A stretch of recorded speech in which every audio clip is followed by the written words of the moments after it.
स्वागत है दोस्तों आप सभी लोगों का इस नए लेक्चर में जिसमें मैं आज कन्वर्जन स्कीम्स डिस्कस करने वाला हूं। यदि आप लोगों ने ये छोटा सा लेक्चर देख लिया बहुत ही तमीज से, तो जितनी भी ऑर्गेनिक केमिस्ट्री के कन्वर्जन हो सकते हैं ना, कि एक पर्टिकुलर फंक्शन ग्रुप से दूसरे फंक्शन ग्रुप पर कैसे जाया जाता है, कौन से रिएजेंट्स का इस्तेमाल करना चाहिए, अगर एक पर्टिकुलर रिएक्टेंट के ऊपर हमने कोई एक रिएजेंट का इस्तेमाल किया तो उससे प्रोडक्ट क्या बनेगा, वो सारी की सारी बातें बेसिकली पूरा का पूरा ऑर्गेनिक केमिस्ट्री का एक सार होगा। सारा का सारा जितनी भी रिएक्शंस आपने आज तक पढ़ी हैं, चाहे वो हाइड्रोकार्बन हो, हेलोअल्केन हेलोअरीन हो, अल्कोहल फिनोल एल्डिहाइड कीटोन, कुछ भी चैप्टर अमाइन हो, कुछ भी हो, सारा का सारा इसके अंदर कवर हो जाएगा। तो चलिए शुरुआत करते हैं। सबसे पहला है अल्काइल हैलाइड को कंसीडर करते हुए क्या क्या रिएक्शंस होती हैं और कैसे कैसे होती हैं। तो अगर मैंने अल्काइल हैलाइड कोई भी एक RCH2CH2Cl, आप किसी तरीके से इसको RCl भी लिख सकते हैं या RCH2Cl भी ले सकते हैं। मैंने अपने कन्विंस के लिए इसको सिर्फ RCH2CH2Cl ले लिया। डालते हैं इसके अंदर मैग्नीशियम ईथर की प्रेजेंस में। ईथर क्यों डालते हैं? क्योंकि मैग्नीशियम जो होता है वो ईथर की प्रेजेंस में बहुत अच्छे से ग्रीनार्ड रिएजेंट को बना लेता है। जो ग्रिग्नार्ड रिएजेंट होता है उसे पानी से बहुत ज़्यादा तकलीफ होती है, वो खराब हो जाता है, बेकार हो जाता है, बकवास हो जाता है। यहाँ पर एक और CH2 को हमें ऐड करना चाहिए, क्योंकि मैंने स्टार्टिंग में RCH2CH2 लिया था, तो ये होना क्या चाहिए था? RCH2 फिर एक और CH2 फिर MgBr होना चाहिए था। मान लिया अब मैंने इसके ऊपर रिएक्शन कर दी HCHO के साथ, तो ग्रिनार्ड रिएजेंट जब किसी एक एल्डिहाइड पे अटैक करता है, C डबल बॉन्ड OH पे अटैक करता है, तो उसे प्राइमरी अल्कोहल मिल जाएगा। यदि मैंने R-CHO एक एल्डिहाइड पे रिएक्शन करवा दी तो सेकेंडरी अल्कोहल मिलेगा। अगर ग्रिनार्ड रिएजेंट जो होता है वो कीटोन से रिएक्शन करता है तो हमेशा टर्शियरी अल्कोहल मिलता है। अगर CO2 के साथ रिएक्शन करवा देते हैं तो उससे कार्बोक्सिलिक एसिड मिलता है। जो ग्रिग्नार्ड रिएजेंट होता है वो काफ़ी ज़्यादा वर्सेटाइल होता है, उससे काफ़ी सारी रिएक्शंस की जा सकती हैं। जितनी भी ऑर्गेनिक की रिएक्शंस है सारी की सारी ग्रिग्नार्ड करने के काबिल है। यदि मैंने एक अल्काइल हैलाइड लिया, सोडियम डाला और शायद हम सेम अल्काइल हैलाइड के साथ रिएक्शन करें या डिफरेंट के साथ करें, हमें हमेशा प्रोडक्ट कपल्ड मिलता है, यानी कि ये वुड्स रिएक्शन है। लेकिन हम जनरली क्या करते हैं, सेम ही अल्काइल हैलाइड की रिएक्शन करवा देते हैं, अदरवाइज मिक्सचर मिलता है और उस मिक्सचर को सेपरेट करना बहुत मुश्किल होता है। अल्कोहलिक क्यूएच के साथ रिएक्शन करेंगे तो यहाँ पर E2 रिएक्शन होनी शुरू हो जाएगी और अल्कीन हो जाएगा। फिर Br2 लेते हैं तो एंटी एडिशन होती है, इलेक्ट्रोफिलिक एडिशन रिएक्शन होती है, EAR रिएक्शन होती है, तो जिससे हमें एक एंटी एडिड प्रोडक्ट मिलता है। अगर फिर से एक बार अल्कोहलिक क्यूएच का इस्तेमाल किया, अल्कोहलिक क्यूएच क्या करेगा, और साथ में हमें दूसरे स्टेप पे, पहले स्टेज में अल्कोहलिक क्यूएच डालना पड़ेगा, फिर दूसरे स्टेज पर हमें यहाँ पर NaNH2 डालना पड़ता है। सिर्फ अल्कोहलिक केवच लेने से अल्काइन नहीं बनेगा, डबल डिहाइड्रो हैलोजिनेशन करनी है तो पहले स्टेप में अल्कोहलिक केवच और दूसरे स्टेप में आपको NaNH2 डालना पड़ेगा। यदि आप एक सिंगल स्टेप करना चाहते हैं तो सीधे सीधे 2 मोल ऑफ NaNH2 डाल सकते हैं, जिसको सोडियम अमाइड कहा जाता है। अल्कोहलिक केवच अल्कोहलिक की बजाय यहाँ पर एक्वस लिखिए, एक्वस केवच होना चाहिए। एक्वस केवच के साथ रिएक्शन करवा दी तो हमें यहाँ पर एक SN2 प्रोडक्ट मिल जाता है, अल्कोहल आ जाएगा। कॉपर के साथ 573 हीटिंग कर दी तो यहाँ से एल्डिहाइड मिल जाता है, KMnO4 डाला तो एसिड मिल जाएगा। यदि आप अल्कोहल को डायरेक्टली KMnO4 से ट्रीट करवाएंगे तब भी ऑक्सीडेशन हो जाती है। अगर मैंने अल्काइल हलाइड को अमोनिया से रिएक्शन करवाया तो यहाँ से अल्काइल अमाइन मिल जाता है, अल्काइल अमाइन मिल जाता है। यदि आप रिएक्शन को कंट्रोल करना चाहते हैं तो आपको क्या करना पड़ेगा, इन दोनों में से आपसे मैं सवाल पूछ रहा हूँ कि अल्काइल हैलाइड और अमोनिया में से किसकी कॉन्सेंट्रेशन को मुझे ज़्यादा लेना चाहिए, ताकि मैं प्राइमरी अमाइन की कॉन्सेंट्रेशन को, उसकी यील्ड को इम्प्रूव कर सकूँ। अदरवाइज हमेशा मिक्सचर मिलता है। ये बात आप मुझे बताएंगे कि इन दोनों में से किसे ज़्यादा लेना होता है। फिर हम अराइल हैलाइड की बात कर लेते हैं। यदि मैंने क्लोरोबेंजीन से शुरुआत करी तो ये एक डोज प्रोसेस है। क्या है बच्चों? ये डोज प्रोसेस है। हमने यहाँ से NaOH और 623 केल्विन 300 ATM पर सोडियम फिनोक्साइड बना लिया, फिर न्यूट्रल करने के लिए थोड़ा सा HCl डाल दिया। यदि आप 2 मोल ऑफ क्लोरोबेंजीन को 2 mole of ammonia in the presence of Cu2O use करते हैं तो आपको एनिलीन मिल जाता है और Cu2Cl2 मिल जाता है। अगर आपने CuCN को पिरिडीन की प्रेजेंस में 475 के आसपास इस्तेमाल किया तो आप डायरेक्टली साइनोबेंजीन बना सकते हैं। फिर से वही सिमिलर रिएक्शन, मैग्नीशियम ईथर डालेंगे तो इस बार एक एरोमेटिक ग्रिग्नार्ड रिएजेंट मिल जाएगा, फिनाइल मैग्नीशियम ब्रोमाइड। लिथियम के साथ डालेंगे तो फिनाइल लिथियम मिल जाएगा। फिर देखते हैं यदि मेरे पास Cl के साथ रिएक्शन अगर मैंने अराइल हैलाइड की करवा दी तो ये वुड्स जैसी ही कुछ रिएक्शन है, बस इसका नाम क्या हो जाएगा, वुड्स फिटिग रिएक्शन। इसका नाम क्या हो जाएगा, वुड्स फिटिग रिएक्शन हो जाएगा। अगर आप निकल एल्यूमिनियम के अलॉय को NaOH की प्रेजेंस में यूज करते हैं तो बेंजीन मिल जाता है, याद रखना Cl चला जाता है। Cl2 की प्रेजेंस में रिएक्शन करवाई तो अगर आप यहां पर एक लुइस एसिड का इस्तेमाल करेंगे तो ऑर्थो और पैरा पर आपको क्लोरीनेशन मिल जाएगा। H2SO4 डाला तो आपको ऑर्थो सल्फोनिक एसिड या पैरा सल्फोनिक एसिड ये दोनों मिलते हैं, क्योंकि क्लोरीन जो है ना, हालांकि वो एक रिंग डीएक्टिवेटिंग ग्रुप है, फिर भी वो ortho and para directing group होता है तो वो रिंग डीएक्टिवेटिंग, लेकिन फिर भी वो ऑर्थो पैरा डायरेक्टिंग होता है। अगर आपने अराइल हैलाइड को सोडियम से रिएक्शन करवा दी तो डाइफिनाइल मिल जाएगा और इस प्रकार की रिएक्शन को फिटिग रिएक्शन कहा जाता है। क्या बोलते हैं, फिटिग रिएक्शन कहते हैं। आइए कुछ रिएक्शंस अल्कोहल की देख लेते हैं। अल्कोहल को यदि आपने कॉन्सेंट्रेटेड H2SO4 से रिएक्शन करवा दी और अगर टेम्परेचर को 443 केल्विन रखा, यानी कि इससे आपको एलिमिनेशन प्रोडक्ट मिल जाएगा और फिर रिड्यूस करके वापस आप एल्केन बना सकते हो। इस एल्कीन के ऊपर Br2 ऐड करेंगे, फिर से क्या हो जाएगा, एंटी एडिशन हो जाएगा वाया EAR। फिर एंटी एडिशन के बाद आप अल्कोहलिक क्यूएच पोस्ट NaNH2 दो बार यूज करना पड़ेगा। पहली बार में अल्कोहलिक क्यूएच, दूसरी बार में NaNH2 यूज करना पड़ेगा, तब जाकर के आपको एल्काइन मिलेगा। यदि आपने PCl5 के साथ रिएक्शन करवाई तो OH का Cl बन जाता है, अमोनिया डाला तो Cl रिप्लेस हो जाएगा, सब्सटीट्यूट हो जाएगा, SN रिएक्शन है। अल्काइल अमाइन बन चुका है। कॉपर के साथ रिएक्शन करवा दोगे इस अल्कोहल की तो एल्डिहाइड बन जाएगा, KMnO4 या K2Cr27 जो कि स्ट्रॉन्ग ऑक्सीडाइजिंग एजेंट है, तो इससे एसिड मिल जाएगा। डायरेक्टली KMnO4 से ट्रीटमेंट करवाया तब भी कार्बोक्सिलिक एसिड मिल जाएगा। अल्कोहल को अमोनिया वेपर फॉर्म में Al2O3 जो एक प्रकार से सरफेस प्रोवाइड करेगा, रिएक्शन करवाओगे तो अल्काइल अमाइन भी मिल जाता है। फिर इसके बाद फिनॉल की कुछ रिएक्शन देख लेते हैं। बहुत सारे रिएक्शन आएंगे बच्चों, अगर आप ये लेक्चर पूरा देखते हैं तो आपको आने वाले शिफ्ट्स में बहुत सारी रिएक्शंस डायरेक्ट यहाँ से मिलने वाली हैं। फिनॉल को सोडियम से रिएक्ट करवाओगे तो सोडियम फिनोक्साइड मिल जाएगा, NaOH के साथ करवाओगे तो सोडियम फिनोक्साइड एक बार फिर से मिल जाएगा। इसका मतलब फिनॉल और NaOH आपस में रिएक्शन कर सकते हैं, एसिड बेस रिएक्शन हो जाती है। फिनॉल के से अगर आप ऑक्सीजन को गायब करना चाहते हैं तो बेंजीन बनाना चाहते हैं तो जिंक यूज करिए, जिंक यूज करने से हो जाता है। अमोनिया डालो एनहाइड्रस Cl2 की प्रेजेंस में आपको एनिलीन मिल जाता है। यदि आप OH को असाइलेट करना चाहते हैं तो उसके लिए आप असाइल क्लोराइड या फिर एसिटिक एनहाइड्राइड यूज कर सकते हैं पिरिडीन की प्रेजेंस में। फिर AlCl3 हीटिंग करोगे तो एक इंट्रामोलिकुलर रीअरेंजमेंट होता है जिससे आपको ortho hydroxy phenyl acetate, para hydroxy phenyl acetate मिल जाता है। ये करना जरूरी है, इससे इंट्रामोलिकुलर एक प्रकार से क्या होने लग जाती है, रीअरेंजमेंट होने लग जाती है। यदि आपने Br2 और CS2 को यूज किया, CS2 एक नॉन पोलर सॉल्वेंट है, उसकी प्रेजेंस में रिएक्शन करवाई तो आपको मोनो सब्सटीट्यूटेड प्रोडक्ट ही मिलेगा, ऑर्थो एंड पैरा। अगर आपने पानी यूज किया तो आपको क्या मिल जाएगा, और ऑर्थो के साथ साथ पैरा, तीनों की तीनों जगह पर ब्रोमीन आकर के रह जाएगा। ये व्हाइट कलर का प्रेसिपिटेट होता है। क्या होता है, व्हाइट कलर का प्रेसिपिटेट होता है। डाइल्यूट HNO3 यूज करोगे, ये NO2 होना चाहिए। अगर आपने डाइल्यूट HNO3 यूज किया तो मोनो सब्सटीट्यूटेड प्रोडक्ट ही आएगा, ऑर्थो एंड पैरा। यदि आपने कॉन्सेंट्रेटेड यूज किया तो मैं आपको नेक्स्ट स्लाइड में दिखाऊंगा कि इस फिनॉल का क्या हश्र होता है। कॉन्सेंट्रेटेड H2SO4 को अगर आपने लो टेम्परेचर पे ध्यान दीजिए, लो टेम्परेचर पर इस्तेमाल किया तो आपको ऑर्थो प्रोडक्ट मिलेगा। यही आपने अगर थोड़ा सा हाई टेम्परेचर इस्तेमाल किया तो आपको पैरा मिलता है, पैरा मेजर प्रोडक्ट मिलता है, ध्यान रखना।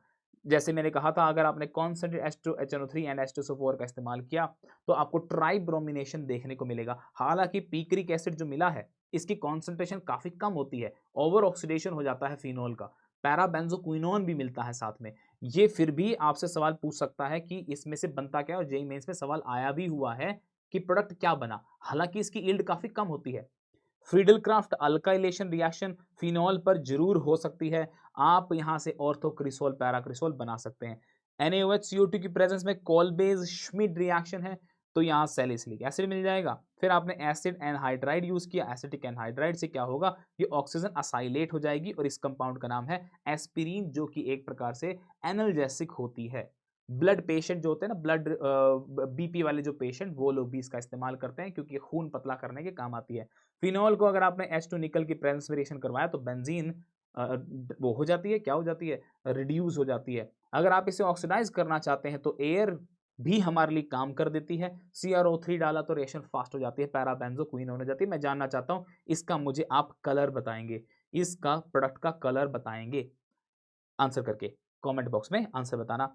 राइमर टाइमन रिएक्शन क्या होती है, ऑर्थो पे CHO लग जाता है। अगर मैं राइमर टाइमन कार्बोक्सिलेशन रिएक्शन करना चाहता हूं तो उसके लिए मुझे CCl4 का इस्तेमाल करना पड़ेगा, COOH लग जाएगा। फिनोल को अगर आप FeCl3 के साथ रिएक्शन करवा दी तो उससे फेरिक फिनोक्साइड मिल जाता है। इसका कलर आप मुझे बता दो तो मजा आ जाएगा, इसका कलर बता देना। NaOH के साथ रिएक्शन करनी पड़ती है फिनोल की, ये पूछा हुआ सवाल है। जब भी आप N2 प्लस Cl माइनस की रिएक्शन, बेंजीन डायजोनियम सॉल्ट की रिएक्शन को फिनोल के साथ करवाते हैं तो बेस मैंडेटरी है, बेस यूज करना पड़ता है। इससे हमें पैरा हाइड्रोक्सी एजोबेंजीन डाई होती है, कलरफुल डाई होती है, मिल जाता है। इसका मुझे कलर बता दो तो मजा आ जाएगा, इसका कलर बता देना। फिर बात करते हैं एल्डिहाइड की थोड़ी सी और रिएक्शंस। एल्डिहाइड को क्लेमेंसर रिडक्शन कर दिया तो एल्केन मिल जाता है, वुल्फ किशनर रिडक्शन भी कर सकते हैं तो उससे भी एल्केन ही मिलेगा। H2 निकल का इस्तेमाल किया तो सीधे एल्डिहाइड का अल्कोहल बना देना। कॉन्सेंट्रेटेड H2SO4 ले लोगे तो एल्केन, एल्कीन बन जाएगा, एल्कीन बन जाएगा। Br2 डाल देना तो फिर से क्या हो जाएगा, एंटी एडिशन, और साथ में एक बार नेक्स्ट स्टेप पे अल्कोहलिक KOH के साथ साथ दूसरा NaNH2 डाल देना, अल्काइन मिल जाएगा। अल्कोहल के साथ PCl5 यूज करोगे तो अल्कोहल का क्लोराइड बन जाएगा। अमोनिया डाला तो NH2 लग जाता है। KMnO4 के साथ डायरेक्ट ट्रीटमेंट करवाओगे एल्डिहाइड का तो उसे एसिड बन जाएगा।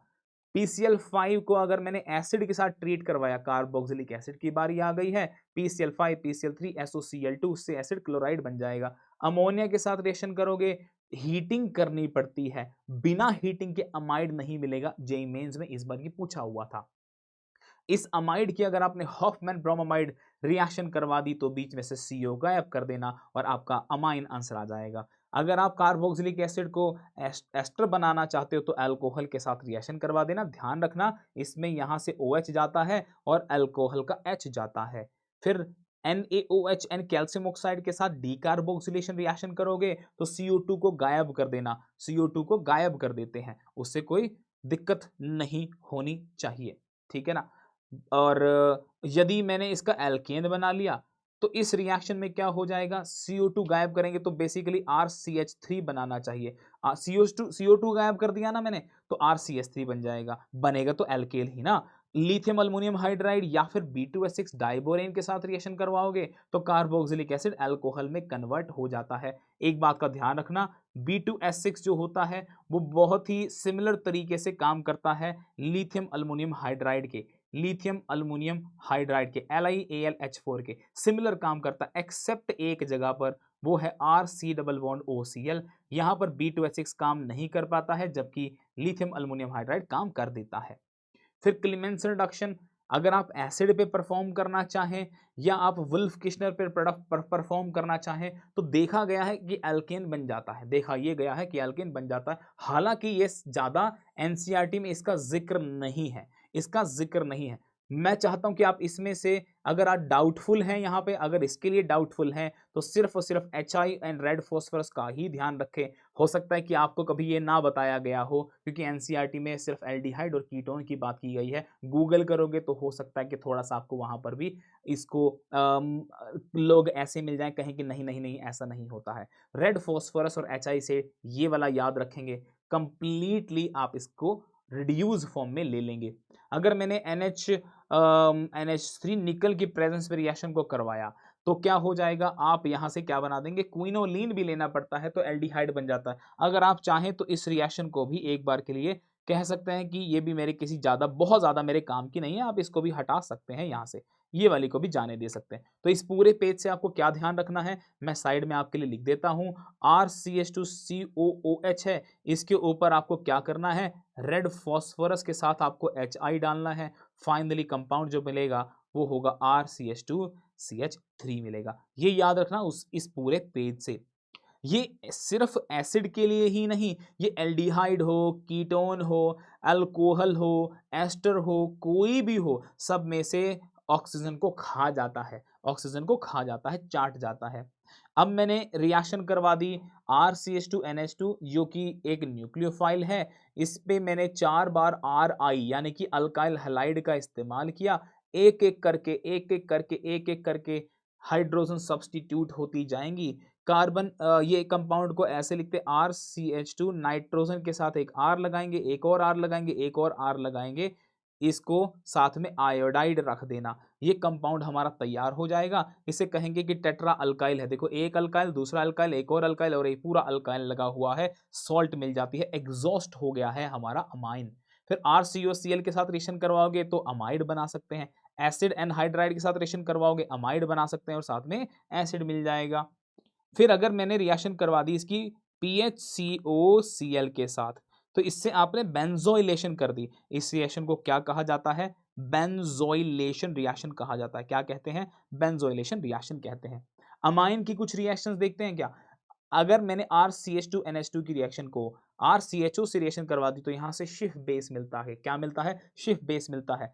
क्लोरोफॉर्म एंड QH की प्रेजेंस में कार्बाइलमाइन रिएक्शन होती है, आइसोसाइनाइड मिलता है। HNO2 के साथ रिएक्शन करेंगे तो जब भी RN2 प्लस होगा, अगर ये अल्काइल पार्ट है तो ये कभी भी स्टेबल नहीं होता है, तो ये अल्कोहल में कन्वर्ट हो जाता है, साथ में N2 गैस रिलीज होने लगती है। यदि आपने CH2 के साथ रिएक्शन करवा दी तो डाईथायो अल्काइल कार्बामिक एसिड मिलता है। इसे जरा ध्यान रखना। HgCl2 के साथ रिएक्शन करवाएंगे तो अल्काइल आइसोथायोसाइनेट मिलने लगता है।